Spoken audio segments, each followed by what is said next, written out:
Imagine waking up one day and realizing that everything you thought you knew about happiness, success, and meaning was wrong.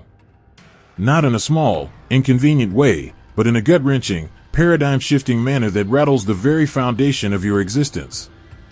The world as you see it, the plans you've built, the beliefs you've adhered to, suddenly seems like an illusion, a false hope painted over the raw, uncomfortable reality of life. You find yourself standing at the edge of a precipice, gazing into a chasm of bleakness. Below, there are no comforting promises of fulfillment, no easy answers, only the cold, indifferent abyss that Arthur Schopenhauer described so vividly. You ask yourself, is this all there is? Is this endless pursuit of pleasure and success a futile exercise in avoidance? What if the very act of chasing happiness only serves to keep you from confronting the truth that lies deeper beneath the surface? It's a paradox, isn't it?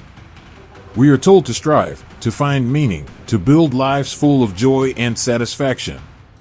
Yet, somewhere deep inside, there's a whisper, a quiet voice urging you to stop, to question whether what you're seeking is even worth it. Maybe happiness is a fleeting illusion, a distraction from something darker, something more profound that we've chosen to ignore. This isn't just a fleeting existential crisis. It's the silent gnawing at the back of your mind, the unsettling feeling that perhaps the pursuit of fulfillment is itself the source of your disillusionment. You've been running, chasing a life full of pleasure, ambition, and success, yet with every step, you feel more detached from the very essence of what it means to be alive.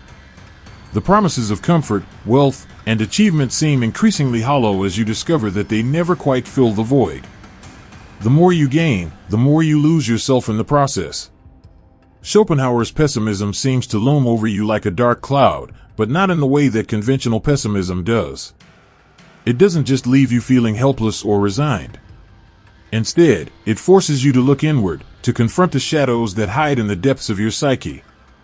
It presents an unnerving question: what if suffering is not something to escape, but something to embrace in order to uncover the true nature of existence?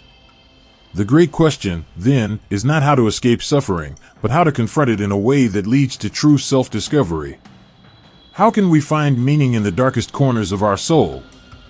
Is it possible that the very discomfort we try so desperately to avoid holds the key to understanding ourselves and the world around us? And if we allow ourselves to face this discomfort, will we be able to transcend it and find something deeper, something more real, than the hollow pursuits of happiness we've been conditioned to chase?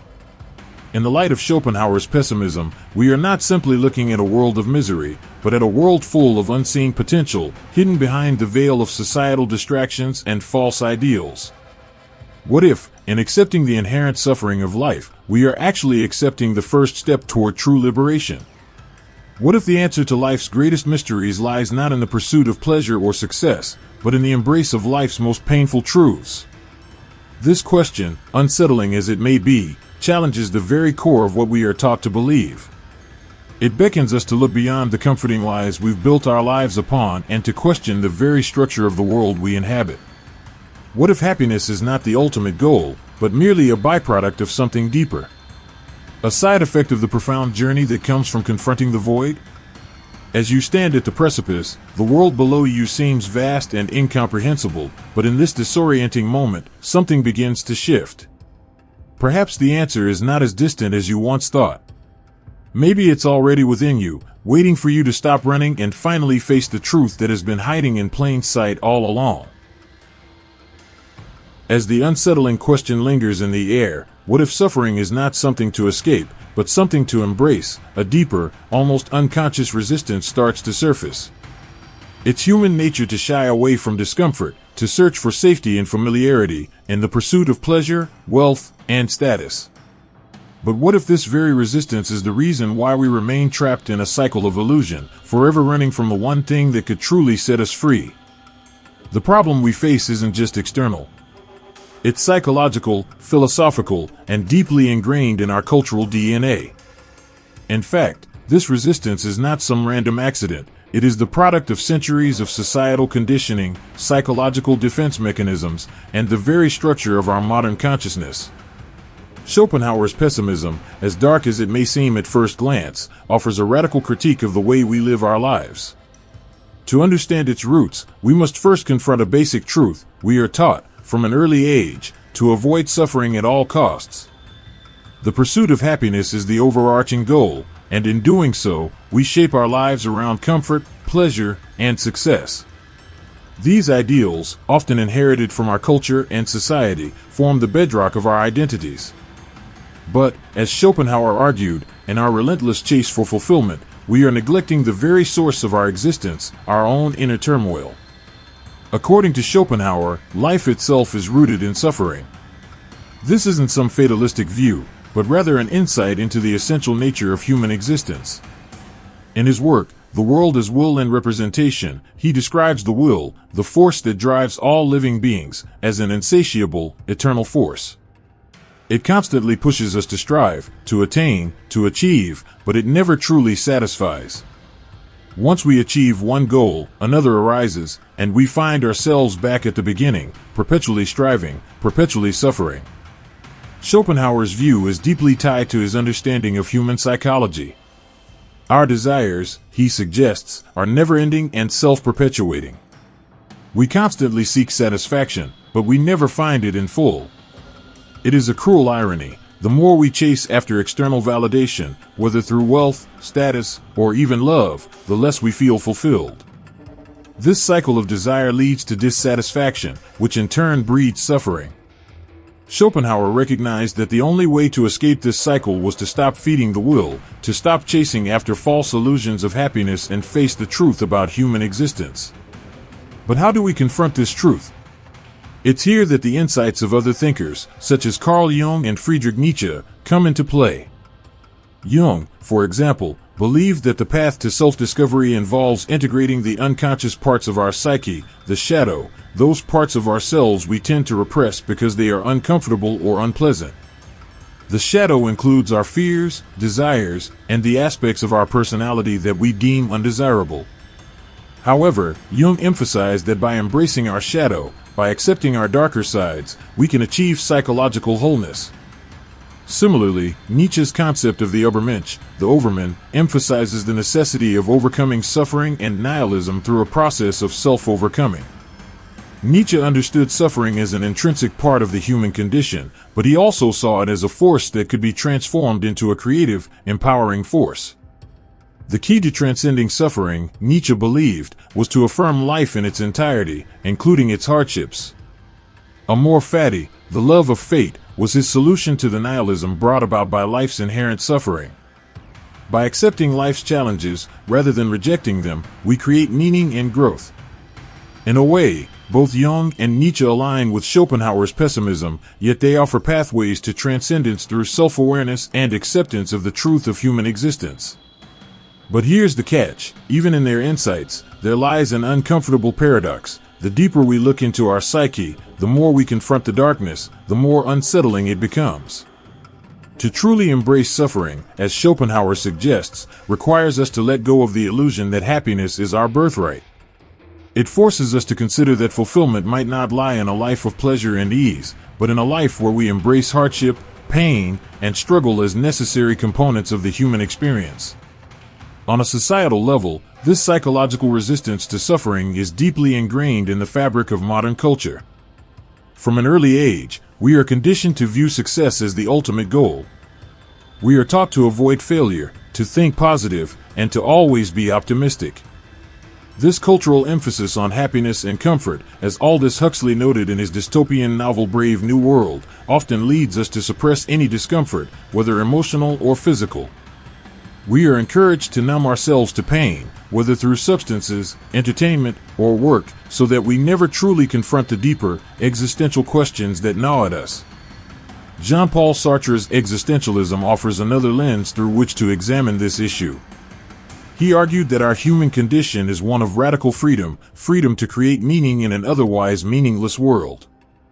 However, with this freedom comes an enormous responsibility, the responsibility to face the truth of existence, to accept the absurdity of life, and to find meaning within it.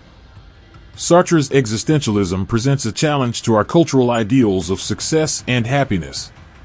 It forces us to question whether our pursuit of pleasure and security is merely a way to avoid confronting the deeper, more existential questions of who we are and why we exist. Viktor Frankl, a survivor of the Holocaust and a psychiatrist, added yet another layer to this discussion. In his book Man's Search for Meaning, Frankl describes how, even in the most unbearable circumstances, individuals who were able to find meaning in their suffering were the ones who survived.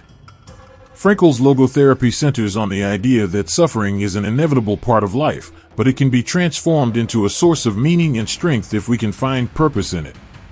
In essence, what Schopenhauer, Jung, Nietzsche, Sartre, Frankl, and even Huxley all understood is that the human condition is defined by suffering. However, rather than retreating from this suffering, they argue, it is only by confronting it head-on that we can discover who we truly are. The question, then, is not how to avoid suffering, but how to transcend it. How do we stop living in denial of life's inherent discomforts and instead use them as stepping stones towards self-realization? The psychological and philosophical roots of this problem are complex, but they all lead to the same conclusion: we cannot truly know ourselves unless we are willing to face the darkness within. We must stop running from discomfort, stop clinging to hollow ideals, and instead learn to embrace the full range of human experience, the good, the bad, and the ugly. In the next section, we will explore how this unacknowledged problem silently influences our lives, shaping our decisions, our perceptions of others, and even the very way we structure our societies. But for now, the question remains, what would happen if you were to stop running? What if, instead of fleeing from suffering, you embraced it, knowing that it holds the key to unlocking a deeper truth about who you are? By now, you may feel the weight of what's been revealed, the dark truths that we often push aside in order to maintain the illusion of happiness, success, and comfort. But this is only the beginning. The most insidious aspect of Schopenhauer's pessimism isn't just the individual suffering it highlights, it's the unseen consequences that ripple through our personal lives, relationships, and societies when we choose to ignore the truth about human existence. These consequences don't announce themselves with dramatic crashes or fiery warnings. Instead, they manifest in the quiet corners of our everyday lives, in the small decisions we make, the relationships we avoid, the habits we form. They are insidious because they operate just beneath the surface, so seamlessly that we fail to notice how deeply they affect us. We become so ingrained in societal expectations and the pursuit of shallow pleasures that we lose track of what's truly important. But, as Schopenhauer and other thinkers suggest, this avoidance of suffering comes with a price, one that we pay with the very essence of our existence. On a psychological level, this avoidance leads to cognitive dissonance, the mental discomfort that arises when our beliefs and actions are in conflict. We chase success, happiness, and pleasure, but deep down, we know that these pursuits are transient and ultimately unsatisfying. This tension builds over time, creating a profound sense of inner unease that we often fail to recognize for what it truly is. Instead of addressing this discomfort by examining the deeper issues at play, we numb ourselves with distractions, whether through consumerism, entertainment, or the endless chase for achievement. The consequence of this is not merely dissatisfaction, it's disconnection from ourselves, from others, and from the world around us. We become detached, living on the surface of life rather than engaging with its depth. As Schopenhauer would argue, we live in a state of perpetual striving, always reaching, always desiring, but never truly being. In relationships, this disconnection is perhaps the most tragic consequence. At first glance, it may seem like a person has everything they need: friends, family, success. But the deeper truth is that many of us are walking through life in a state of emotional isolation. We build relationships based on the expectations of social norms, seeking validation, comfort, and security. But rarely do we take the time to truly see and be seen by others. Instead of engaging with others in a real, authentic way, we hide behind our masks of success and happiness, never allowing ourselves or others to fully confront the existential truths that define us. This superficial connection extends into the way we view love, friendship, and even familial ties. Love becomes less about deep connection and more about companionship, convenience, and validation. Friendships become transactional, built on shared interests or external achievements, rather than on a genuine meeting of minds and hearts. The result is that we find ourselves surrounded by people, yet still profoundly lonely. We cling to the illusion that we are connected, But the truth is, we've created a world of empty, surface-level interactions, where the raw, painful truths of life are left unspoken, and our deeper needs remain unmet. But the consequences extend far beyond the individual. They ripple out into the very fabric of society. The modern world, especially in its capitalist form, thrives on the idea of perpetual growth, constant consumption, and the illusion of endless progress. We are told that if we just work hard enough, if we just strive for more, we will eventually find fulfillment. But this cultural obsession with success, productivity, and pleasure leads to systemic issues that affect not only our personal happiness but also the health of our societies as a whole.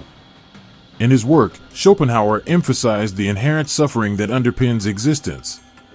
However, it wasn't just individual suffering that concerned him, it was the suffering that arises from the very structure of human society. Modern capitalism, with its relentless push for more products, more profits, more growth, has created a system that feeds off our dissatisfaction.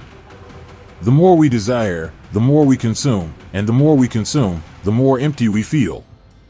This creates a cycle of disillusionment, one in which individuals are encouraged to believe that happiness lies just beyond the next purchase, the next achievement, the next big thing. But instead of feeling fulfilled, we become trapped in a never-ending race, constantly chasing after something that we will never truly attain. This systemic issue has led to widespread disconnection, alienation, and despair. It's not just that people are suffering on an individual level, they are suffering within the structure of a society that encourages them to ignore the deeper truths of existence. From the obsession with work to the endless pursuit of material wealth, modern culture promotes the idea that meaning can be found in external achievements. But what happens when these achievements leave us feeling more hollow than before? What happens when the societal promises of success, happiness, and pleasure turn out to be nothing more than distractions, keeping us from facing the painful truths of life? Neurologically, this disconnection is further reinforced by the brain's reward system, which is wired to seek pleasure and avoid discomfort. This system, once advantageous for survival, now plays a key role in reinforcing the cultural obsession with pleasure, success, and achievement. When we achieve something we desire, our brain releases dopamine, the feel-good neurotransmitter. This creates a cycle of reward-driven behavior, where we chase after the next pleasure, the next goal, in hopes of feeling the same sense of satisfaction. However, this cycle is ultimately self-perpetuating, and the satisfaction gained from each new achievement is fleeting. The result is a brain trapped in a state of perpetual craving, constantly seeking more, but never truly satisfied.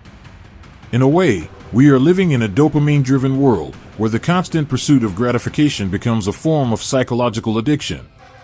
But this addiction does not lead to fulfillment, rather, it deepens the very sense of dissatisfaction we are trying to avoid. Each time we achieve something, we are left with the same gnawing feeling of emptiness, prompting us to seek even more in a desperate attempt to fill the void. In this way, the consequences of avoiding the deeper truths of existence become a vicious cycle, one that affects not only our personal lives but the very structure of society itself. By failing to confront the inherent suffering of life, we are feeding a system that perpetuates the illusion of happiness and fulfillment, even as it leaves us disconnected, alienated, and unfulfilled.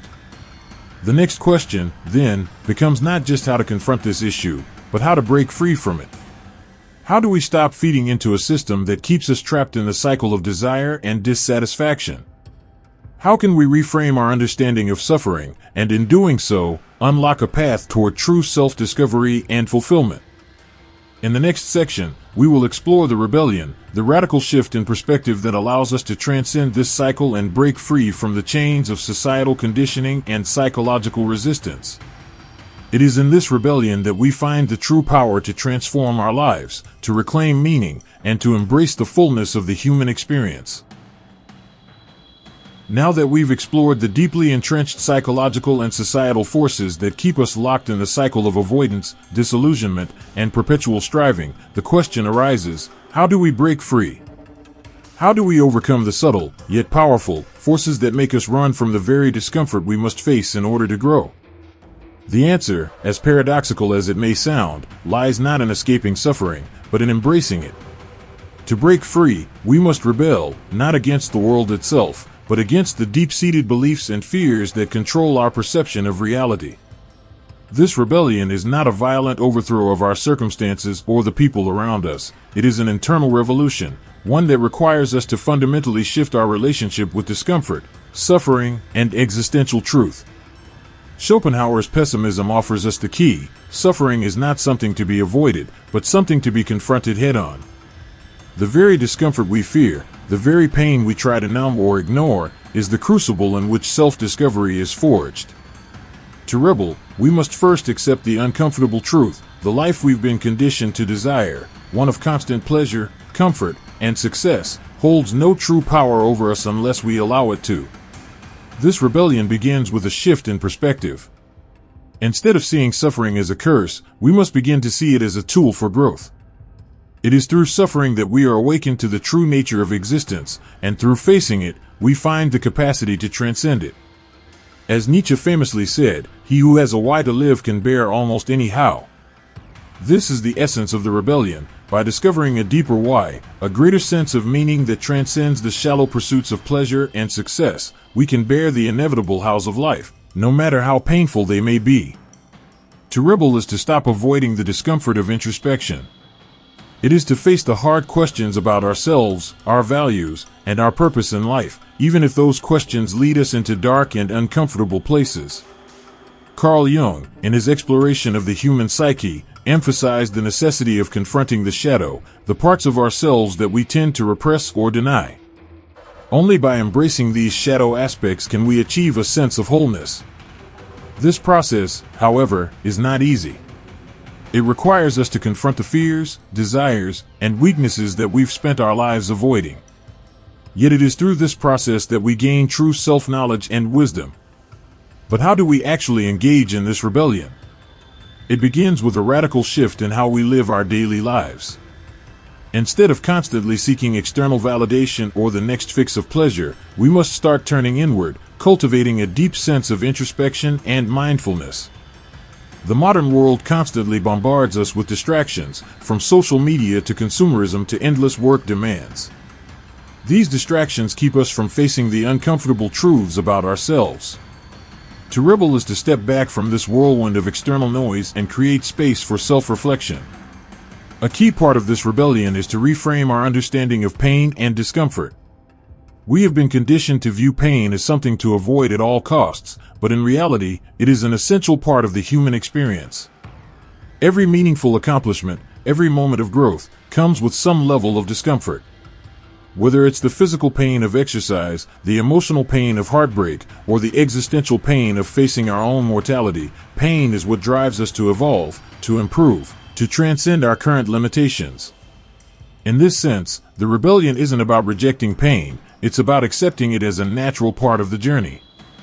To illustrate this, we can look to some of history's greatest minds, individuals who transcended the suffering inherent in life to achieve profound insights and change the course of history. Take Viktor Frankl, for example.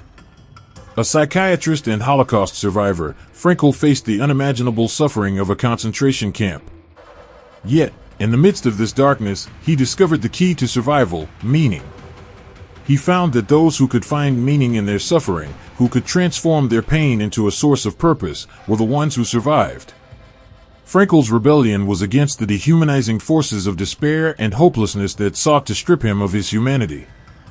He chose to find meaning, even in the most harrowing circumstances, and in doing so, he discovered a path to transcendence. Similarly, consider the life of Nelson Mandela. Imprisoned for 27 years, Mandela faced incredible suffering, yet he emerged from that darkness with a vision for a unified South Africa. His rebellion was not only against the apartheid system that sought to oppress him, but against the mental and emotional chains that could have broken him. He found strength in his suffering, and through his ability to transcend it, he became a symbol of resilience and hope. These historical figures didn't break free by denying suffering, they embraced it, understood it, and used it to fuel their greater purpose. They are testaments to the idea that true freedom comes not from the avoidance of pain, but from the willingness to face it and transform it. But this rebellion doesn't require grand, historical gestures. It begins in small, everyday moments. It starts with the decision to face the discomfort of self-reflection, to look into the depths of our fears and desires, and to ask ourselves the hard questions. What are we really seeking in life? What do we value? What truths are we avoiding, and why? This is the essence of Schopenhauer's pessimism, that by acknowledging and embracing the inherent suffering of life, we can begin to break free from the illusions that bind us. It is only when we stop running from the darkness and instead walk directly into it that we can begin to see the light that lies beyond.